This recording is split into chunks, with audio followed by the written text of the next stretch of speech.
शिवजी ने क्यों किया सुदामा का वध?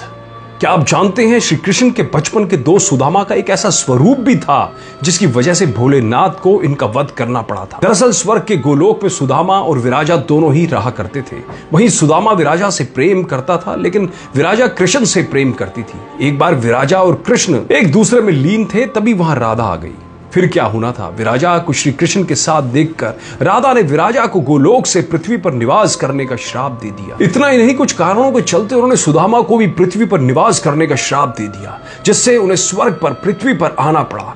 कुछ वर्षों बाद श्राप फलित होने का समय आया तो सुदामा ने दानवराज दंभ के घर पुत्र के रूप में जन्म लिया, जिसका नाम शंखचूड़ रखा गया। और विराजा धर्मध्वज के यहाँ तुलसी के रूप में हुआ। इसके बाद राक्षस राजदंभ का विवाह तुलसी से हो गया। शंखचूड़ माता तुलसी से विवाह के बाद उनके साथ अपनी राजधानी वापस लौट आए। बता दें, शंखचूड़ को ब्रह्मा जी से वरदान मिला था कि जब तक तुलसी तुम पर भरोसा करेगी तब तक तुम्हें कोई जीत नहीं पाएगा। इसके साथ ही उन्होंने शंखचूड़ को रक्षा के लिए एक सुरक्षा कवच भी दिया था। वहीं बीतते समय के साथ शंखचूड़ धीरे धीरे हर युद्ध जीतता जा रहा था, जिसके बाद वो तीनों लोकों का स्वामी बन गया। शंखचूड़ के क्रूर अत्याचार से परेशान देवताओं ने भगवान ब्रह्मा से इसका समाधान मांगा। तभी ब्रह्मा जी ने इस समस्या के समाधान पर भगवान विष्णु से सुझाव मांगा, लेकिन विष्णु जी ने देवताओं को शिव जी से सुझाव लेने को कहा।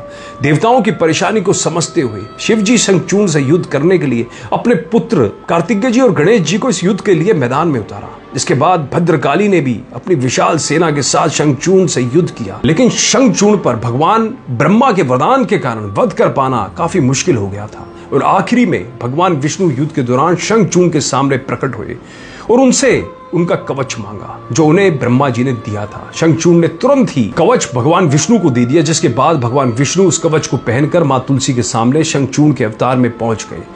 उनके रूप को देखकर मां तुलसी ने उन्हें अपना पति मानकर उनका आदर सत्कार किया, और इसके कारण मां तुलसी का पतिव्रता नष्ट हो गया।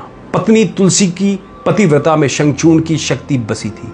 वरदान की शक्ति के समापन पर भगवान शिव ने शंखचूड़ का वध किया और देवताओं को उसके अत्याचार से मुक्त करा दिया। तो इसलिए श्री कृष्ण के मित्र सुदामा के पुनर्जन्म शंखचूड़ का भगवान शिव ने वध किया था।